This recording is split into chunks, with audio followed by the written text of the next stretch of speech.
তোমরা যে মেসিরে বস মানো, তোমরা যে আর্জেন্টিনার গেঞ্জি গায়ে পইরা রাস্তাঘাটে মিছিল দাও, সেই আর্জেন্টিনার গেঞ্জি আমরা পায়ের নিচে রাখি।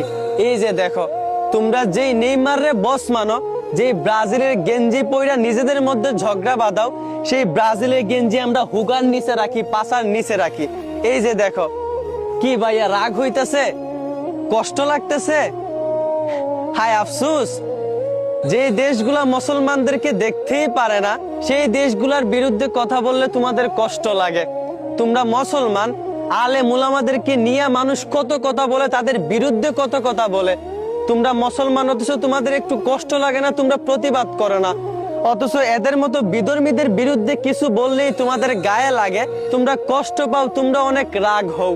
আরে ভাই, খেলা আমরাও দেখি, খেলা আমরাও পছন্দ করি, ওর খেলা অনেক ভালো লাগে, তবে আমি তার অন্ধ ভক্ত না। ওর স্কিল আমার কাছে ভালো লাগে, তবে আমি তার অন্ধ ভক্ত না, কারণ আমি একজন মুসলমান।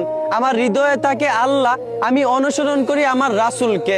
ওদের খেলা ভালো লাগতে পারে, তবে ওদের খেলা দেখে ওদের প্রতি অন্ধ ভক্ত হয়ে যাওয়া, এটা কখনোই মুসলমানের পরিচয় হতে পারে না। ওদের খেলা পছন্দ হতে পারে, ওদেরকে সাপোর্ট করতে পারো, তবে ওদের প্রতি অন্ধ ভক্ত হয়ে তোমরা বাঙালি হয়ে, মুসলমান হয়ে নিজেদের মধ্যে ঝগড়া করবা, লড়াই করবা, হিংসা করবা, এইটা কখনোই ভাই মুসলমানের পরিচয় হতে পারে না। ব্রাজিল, যে এখানে মুসলমানদেরকে প্রকাশ্যে আযান দিতে তারা নিষেধ করে, আর্জেন্টিনা, যেই দেশ মুসলমানদেরকে দেখতেই পারে না, আর তোমরা মুসলমান হয়ে তাদের প্রতি অন্ধভক্ত, তাদের দেশ নিয়ে আমাদের দেশের মানুষের সঙ্গে ঝগড়া করো, তাদের দেশের পতাকা আমাদের দেশে উড়াও। সি সি সি, মুসলমান, লজ্জা লাগে না?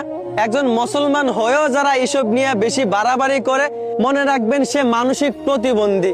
কারণ কোন সুস্থ মস্তিষ্কের মানুষ, কোন সুস্থ মুসলমান এইসব নিয়ে বাড়াবাড়ি করতে পারে না।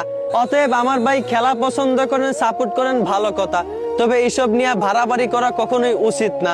আশা করি বুঝতে পারছেন। ধন্যবাদ।